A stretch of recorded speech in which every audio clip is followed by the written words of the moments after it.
इसीलिए सब किसान भाई इस वीडियो को अंत तक जरूर देखिएगा और अधिक से अधिक शेयर कीजिएगा। केंद्र सरकार जो पहला कृषि अध्यादेश लेके आई है, उसके तहत केंद्र सरकार एक देश एक कृषि मार्केट के कंसेप्ट पे बात कर रही है और उसके तहत उन्होंने एग्जिस्टिंग एपीएमसी मंडी एक्ट में भी बदलाव किया है। दूसरे कृषि अध्यादेश के तहत केंद्र सरकार कॉन्ट्रैक्ट फार्मिंग को बढ़ावा देने की बात कर रही है और तीसरे कृषि अध्यादेश के तहत केंद्र सरकार 1955 के एसेंशियल कमोडिटी एक्ट में बदलाव करने की बात कह रही है।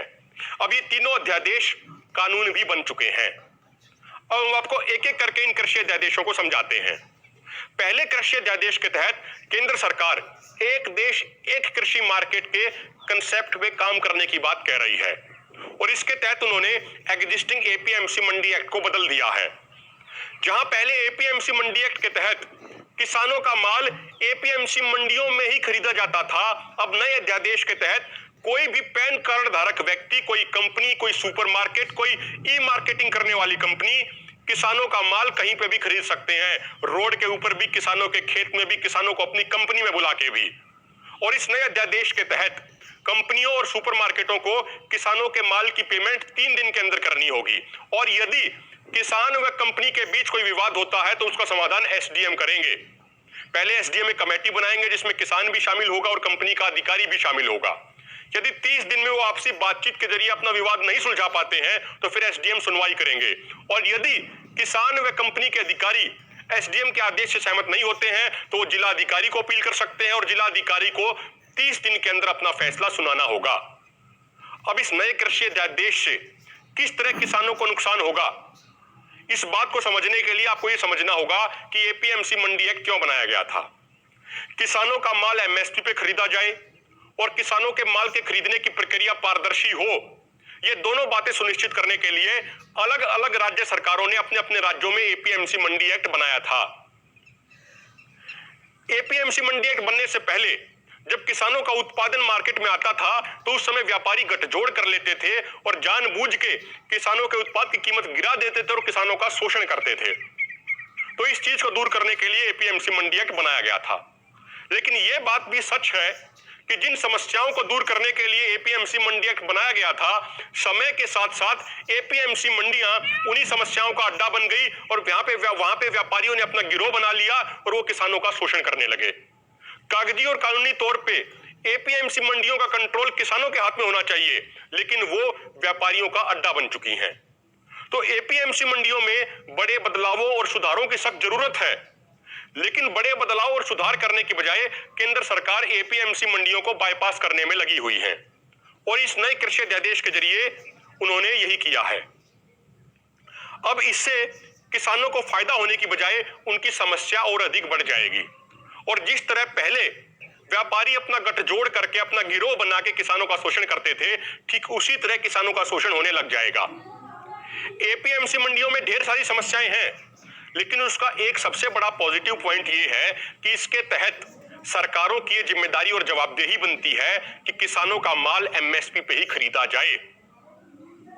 अब इस नए अध्यादेश के जरिए सरकारें अपनी उस जवाबदेही और जिम्मेदारी से बचना चाह रही हैं। अब आप इस चीज को एक समझिए कि एपीएमसी मंडियों में सुधार करने की बजाय जो उनको ये बाईपास किया जा रहा है, उससे किसानों को बहुत बड़ा नुकसान होने वाला है। मैं आपको बिहार का उदाहरण देता हूं। 2006 में बिहार सरकार ने एपीएमसी एक्ट को खत्म कर दिया और उसके बाद उन्होंने एमएसपी पे किसानों के उत्पाद की खरीद भी बंद कर दी और उसके बाद वहां पे कृषि उत्पादों की खरीद प्राइवेट कंपनियों द्वारा की जाने लगी। उसके बाद से किसानों को उनकी फसलों पे एमएसपी मिलना बंद हो गया और किसानों का शोषण बढ़ता चला गया। किसानों की गरीबी बढ़ती चली गई और उसी का नतीजा हुआ कि 2006 के बाद बड़े पैमाने पे बिहार के किसानों ने पलायन किया और वो दूसरे राज्यों में आके मजदूरी करने लग गए। अब इस पूरे प्रकरण में एक समझने की बात यह भी है कि जो नया अध्यादेश केंद्र सरकार लेके आई है, इसके तहत केंद्र सरकार ने ऐसी कोई गारंटी नहीं दी है कि किसानों का उत्पाद एमएसपी पर ही खरीदा जाएगा। अब इसमें खेल क्या होगा कि जब किसानों का उत्पाद मार्केट में आएगा तो उस समय सभी व्यापारी, सभी कंपनियां, सभी सुपरमार्केट अपना गठजोड़ कर लेंगे और किसानों के उत्पादों की कीमत गिरा देंगे और किसानों का शोषण करेंगे। अब समझने की बात यह भी है कि जब किसानों का उत्पाद कहीं पे भी खरीदा जा सकता है, रोड के ऊपर भी, किसान के खेत में भी, कंपनियों में भी, तो केंद्र सरकार या राज्य सरकारें किस तरीके से इस बात को मॉनिटर या रेगुलेट कर पाएंगी कि भाई किसानों का सामान एमएसपी पे खरीदा जा रहा है या नहीं खरीदा जा रहा। जब वो रेगुलेट ही नहीं कर पाएंगे तो सरकारों की, राज्य सरकारों की और केंद्र सरकार की ये जिम्मेदारी और जवाबदेही खत्म हो जाएगी कि किसानों का सामान एमएसपी पे खरीदा जाए। और यही केंद्र सरकार की असली प्लानिंग है। और आप इस बात को यूं भी समझिए कि जो केंद्र सरकार ने अपने दूसरे कृषि अध्यादेश के तहत 1955 के एसेंशियल कमोडिटी एक्ट में बदलाव किया है, उससे किसानों को बहुत नुकसान होगा और बड़ी बड़ी कंपनियों को फायदा होगा। जो उन्होंने बदलाव किया 1955 के एसेंशियल कमोडिटी एक्ट में, उसके तहत जो आलू, प्याज, दलहन, तिलहन, तेल, इन चीजों के भंडारण पे जो रोक लगी हुई थी, वो रोक उन्होंने हटा दी है। अब आप इस बात को समझिए कि भारत में 85% किसान लघु किसान हैं और किसानों की इतनी कैपेसिटी नहीं है कि वो अपने उत्पाद को लंबे समय तक स्टोर कर सकें। यानी अब जो ये भंडारण की जो लिमिट हटाई है, इससे फायदा सीधा कंपनियों को होगा।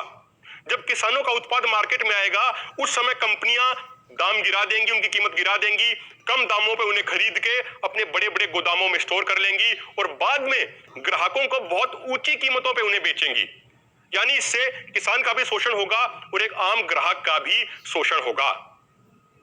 अब इस बात को आप इस तरीके से भी समझिए कि केंद्र सरकार ये कह रही है कि भाई वो फ्री मार्केट नीतियां लाना चाहते हैं कृषि के क्षेत्र में, लेकिन इन फ्री मार्केट की नीतियों से अमेरिका और यूरोप के किसानों को कितना नुकसान या कितना फायदा हुआ है, पहले हमें यह भी समझना चाहिए। अमेरिका व यूरोप में फ्री मार्केट की नीतियां आने से पहले किसानों को 1970 में जो फाइनल रिटेल प्राइस होता था, उसका 40% किसानों को मिलता था।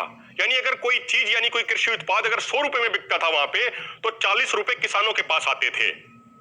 लेकिन अब जब वहां पे फ्री मार्केट की नीतियां लागू कर दी गई हैं, तो वहां पे किसानों को फाइनल रिटेल प्राइस का मात्र 15% मिलता है। यानी जो चीज 100 रुपए में बिकती है, जो कृषि उत्पाद 100 रुपए में बिकता है, उसमें से सिर्फ 15 रुपए किसान को मिलते हैं।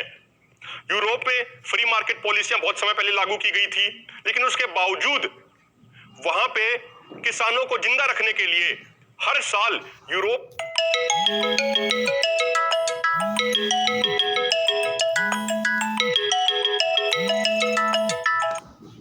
अपने किसानों को 7 लाख करोड़ यानी $100 बिलियन की सब्सिडी देता है।